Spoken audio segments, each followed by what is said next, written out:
can you actually imagine? 6th of June, 1944, 7:25 a.m. What it would have been like. Hell on earth. You can see part of the broken up Mulberry Harbour. For me, it's quite personal, is this? Where are we? We left that. Where did we leave? Pegasus Bridge. No, we didn't. We left that cemetery, didn't we? Ranville Cemetery. You're not wrong. Yeah. And now we're at a park up. Yeah, we thought that we'd So find. it's a meeting place. It doesn't say what sort of meeting place it is. There's a lot of gentlemen turning up. There seems to be one chap in a car who seems to be talking to a selection of a series of gentlemen. We didn't see anything being passed between them, but other than conversation. But it seems a bit weird. But It's all a bit weird sometimes. so if we just show you what we have to look at, apparently it's actually from 4000 BC, a Neolithic. Is it Neolithic? Yeah. Burial. And not much else to see other than just a great big Mound. And if you look Mound. across at our car park, we're over there. Well, it were a quiet night here. Nobody bothered us. We were the only ones in the car park. And James is now faffing about with the sun. Not the sun. Why do I keep saying wrong things? James is faffing about with a solar panel. Are we leaving it on? I think so. Leaving it on? Yep. Yeah? What could possibly go wrong? Well, you don't want it to blow off. It's hold on. Right, okay. It's on the suction cups. Right. So let's move on to his next destination, which is one of the Normandy landing beaches. Probably Gold Beach. And we'll go see if we can find some remnants of Mulberry Habour, the temporary docking harbour that the troops installed to help get their equipment and machinery and trucks and everything once they'd established a beachhead at the D-Day Normandy landings. So anyway, let's go. It's not far. It's a bit windy. It's freezing. That's it. Yeah, tell people where that we are. Right, well, we left that park up and we've stopped off at the British Normandy Memorial. And it's quite big. In fact, it is big. So we'll have a look around that first.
Right, so where are we?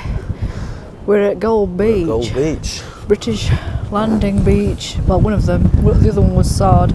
And over there in the distance, I'll just zoom in. You can see part of the broken up Mulberry Harbour. The Mulberry Harbour was a way of getting a lot of equipment in onto the beach very, very quickly. So they built a harbour out of floating pontoons, and big ships could pull up to the harbour and they could unload equipment, jeeps, trucks, whatever, and literally drive on a roadway across the sea onto the shore. Obviously just using amphibious landing craft doing a shuttle service back and forth would have taken forever. And if you look just here, this looks to me like a piece of roadway. Could be, yeah.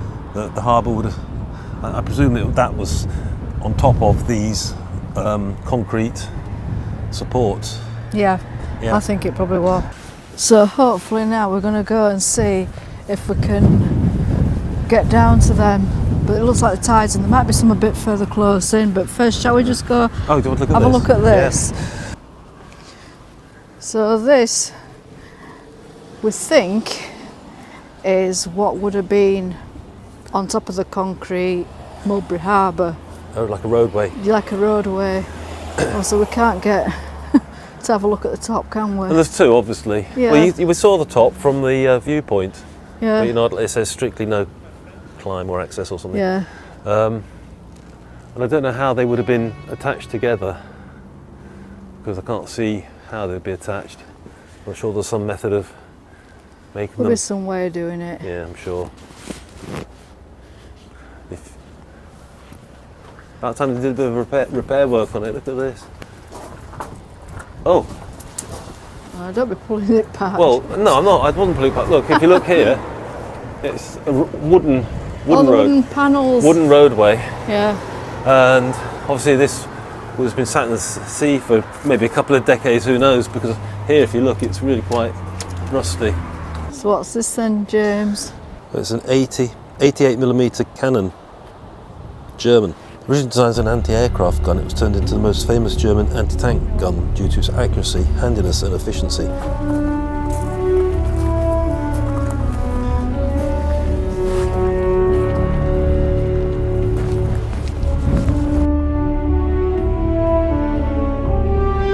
So how far is this tide coming in then?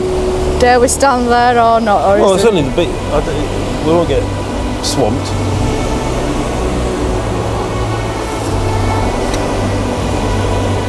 narrow, these steps are narrow.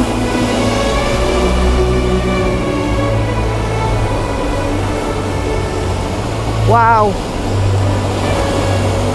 Just hold it on to me.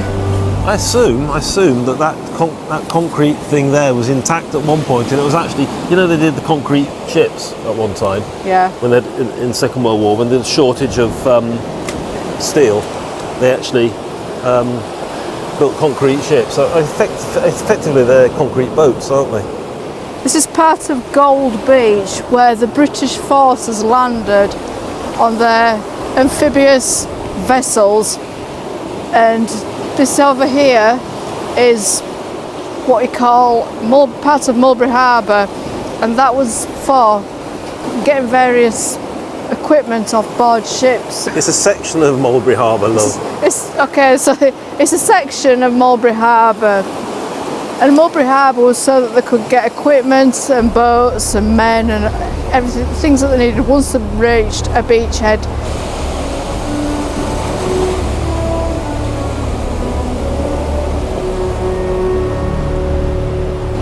My granddad told me that he helped to build part of that.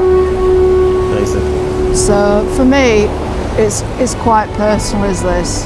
Yeah. So yeah, I'm glad we've come to see this. I know it's only a bit of broken up concrete or whatever, but it's part of the Second World War. And part of your heritage, really, Yeah. because it's what your granddad did. This weather's turning out nice now, but we've only got this little bit of beach left. I know, we could have actually, if we'd happened to hit this at low tide, we could have actually probably walked out to that. Yeah. Never mind. Can you actually imagine 6th of June 1944, 7:25 a.m. what it would have been like? Hell on earth, pretty well. I tell you what, they do say that film, Saving Private Ryan, quite, depicts it quite almost accurately, don't they? Yeah.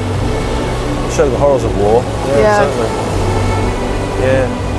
Yes. Fascinating. It is. And it's,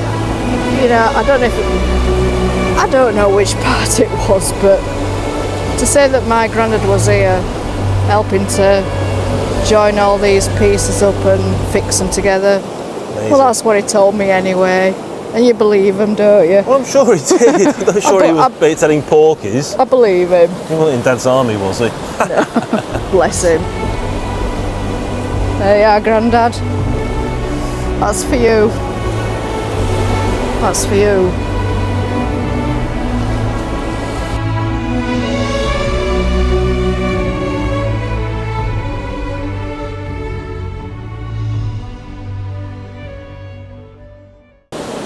They say that on the whole Normandy beach landings, something like 156,000 Allied troops landed on all these 5 beaches.